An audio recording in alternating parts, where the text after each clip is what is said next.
You are watching Gamereactor Esports. We are in Paris for the ESWC Call of Duty 2016 tournament event thingy, talking to Callum Swanny Swan, who as far as I know, it's not wrong to say you're kind of like a Call of Duty legend at this point. I'm flattered, of course, yeah.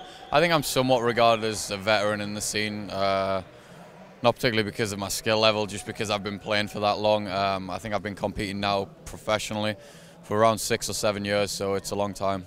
You were as far as I know, you were one of the first European players to go to the States and play over there. Yeah, absolutely, and I think that's kind of one of the accolades I kind of hold myself for, is that I am one of the pioneers, I guess, of such a rapidly growing industry, and the fact that I've had the opportunity to travel to the US, one of the first European players, not just in Call of Duty but in esports as a whole, to actually make the move transatlantically and compete over there it was phenomenal.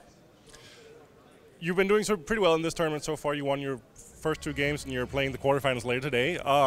Day 1, we're on day 2 right now, I should say. Day 1 had a lot of delays due to controller issues. Can you tell us what was going on with that? Yeah, unfortunately it's just an issue that's out of our control, it's out of the event organizer's control. It's just kind of an unfortunate technical glitch with the controllers, and sometimes it happens.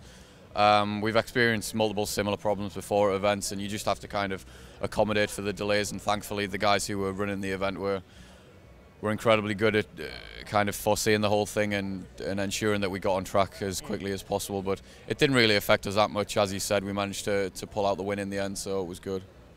Speaking of controllers, I mostly play PC games, and PC crowds are always like, oh, Master Race, mouse and keyboard is superior to controllers, blah, blah, blah. But when I'm seeing you guys play, you're pulling off some pretty difficult shots, like tracking people through the air and stuff.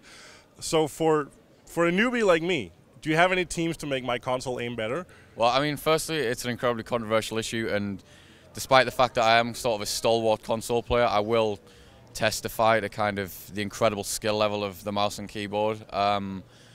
But even so, you know, with a controller, you just have to accommodate for the fact that there is aim assist. Unlike you know, PC players who play PC FPS, they're obviously not familiar with aim assist. Whereas, because the movements, I guess, are more precise with a mouse and keyboard, you need aim assist to compensate on a controller.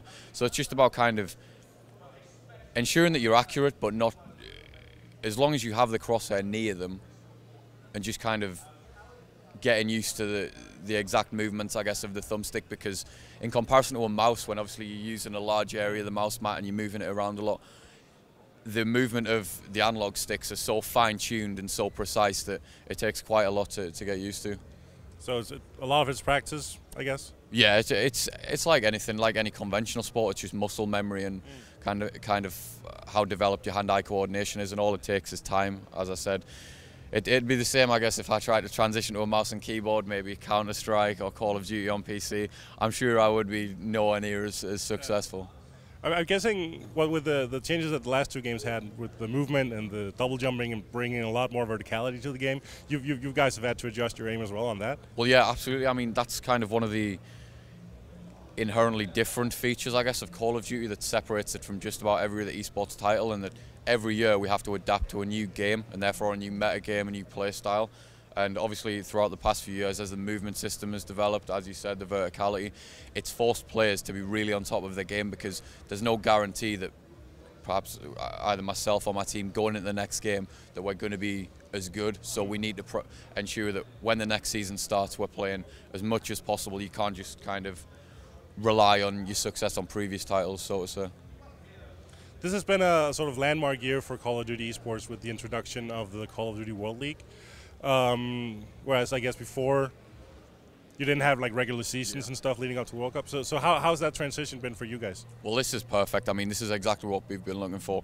Throughout the 7 years I've been playing, I've seen the scene slowly grow and grow, but I think this has been, or this will be, kind of the main catalyst to push Call of Duty esports to the next level, in that we have the publisher support now, we have extensive developer support, especially from Treyarch. Obviously, you know, there's the Activision employees, they're at this event, some of the development team are at this event, and I think it's one of the main things is for us, we can actually actively consult with them as professionals. And I actually flew out early to help with the production of this game, so they were actually consulting professional players in the development of the game, which is pretty significant, I guess. But I mean, as far as the season itself goes, now, as you said, we have increased financial support, increased logistical support, which make events like this possible. So I think it's only going to grow from here, and hopefully the developers and publishers continue to kind of guide us along the way. I was looking through the team list earlier. There's 16 teams here. 7 of them are from the UK. And then there's a handful of American teams and a few from the rest of Europe. Compared to other esports, particularly Counter-Strike and possibly also League of Legends, Dota, the UK and Ireland presence isn't as overwhelming as it is here. Do you have any ideas of whether or why Call of Duty seems to be so UK-centric in Europe? It's interesting. I'm sure some of your readers and viewers will know that you know, Counter-Strike, League of Legends, there's various regional disparities depending on kind of how segregated they are, and that's kind of what happens in our community, I guess. Because the US community was the first to pioneer Call of Duty esports, they've always been a few years ahead of the game. Because they've garnered such a casual following, that's converted over to the competitive side. So because the quantity of competition is larger, the quality of competition is larger, therefore they improve at a faster rate. Similar to the UK, we kind of followed behind the US, and unfortunately we've kind of been behind them in placements over the years, much to my despair, but we're trying to rectify that, obviously. But because our community is kind of the second largest, we've improved our roam rate, and because of language barriers you don't necessarily see, like you see in League of Legends or Counter-Strike, because communication is so imperative in Call of Duty, the language barriers kind of separate each community. So generally the UK teams will play amongst themselves, the French teams or the German teams, therefore each community will improve at a different rate.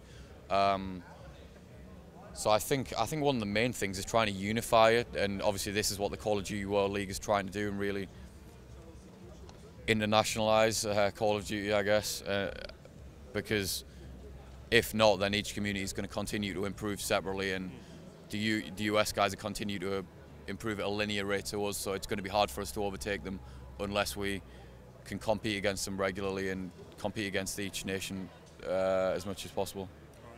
Swanny, thank you very much for talking to us. I'm sure you have to go prepare for your quarterfinals later on. For much more Call of Duty and Call of Duty World League coverage, stay tuned to Gamereactor Esports.